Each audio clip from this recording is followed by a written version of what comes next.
When I first came with Haumen to Arjin Mountain Nature Reserve, the area Arjin Mountain had received a little attention, but there wasn't much known, and it's such a huge area. And so it was very exciting just to come and see what we could find.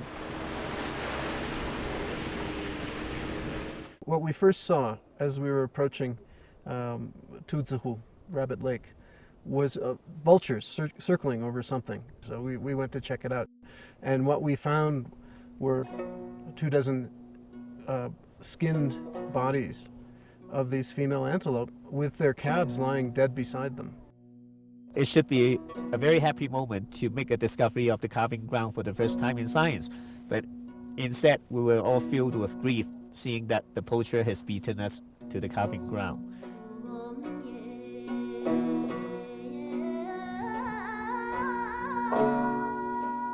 The Tibetan antelope population was once over 1 million strong, but it's fallen to 75,000 due to massive poaching in the 1990s for the Shahtoosh trade. Poachers kill the antelopes for their fur, known as Shahtoosh, Persian for king of wolves. Shahtoosh is valued for its fine texture. It's woven into shawls that sell for as much as $10,000 US. It takes 3 to 5 dead antelope to make just one Shahtoosh shawl. There were people here hunting antelope on the calving grounds, killing pregnant females, killing females with infants. What we saw was just a massive killing field. The sight was just abhorring.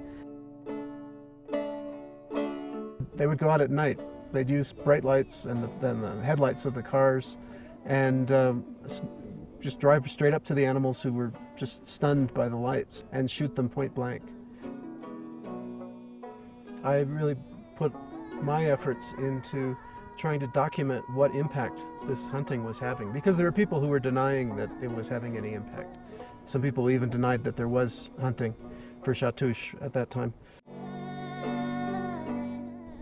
After that, the whole expedition changed. It became an expedition to save the Tibetan antelope.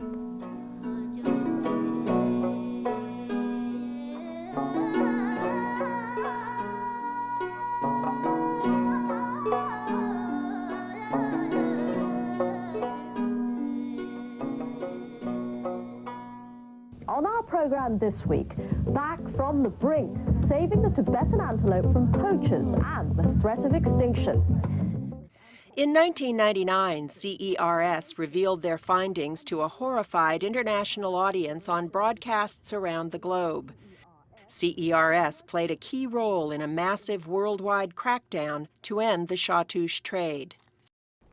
And having seen these kind of scenes of killing, most of the users are women, and women are particularly sensitive to pregnancy, maternity, and those kind of situations, and seeing the pregnant female and the full-term fetus and the baby being orphaned, I think that helped turn the situation around. We wanted to get the word out, and so we set up a monitoring program here at Arjin Mountain. And year after year, the Nature Reserve staff and CERS teams come to the calving grounds to document what's going on. In 2006, CERS returned to Arjin Mountain to record numbers of the once threatened animals. It was its biggest expedition to the area to date, but it wasn't easy. Arjin Mountain is one of the most treacherous areas on Earth, with an unforgiving desert landscape at altitudes more than 5,000 meters in elevation. Working together with the Arjin Mountain Nature Reserve, CERS has brought dramatic change to the area. Antelope populations have been steadily rising since 1999, and poaching in the area has largely stopped. The reports from this nature reserve are that there haven't been any cases since 2002, I think was the last one. So that's very promising.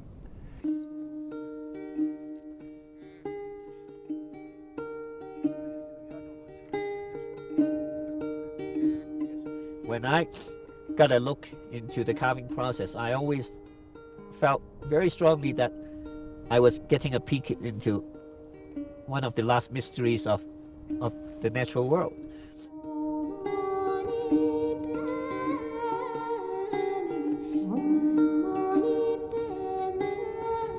this is a case that I think has a lessons about other animals we're going to be dealing with in the future as well.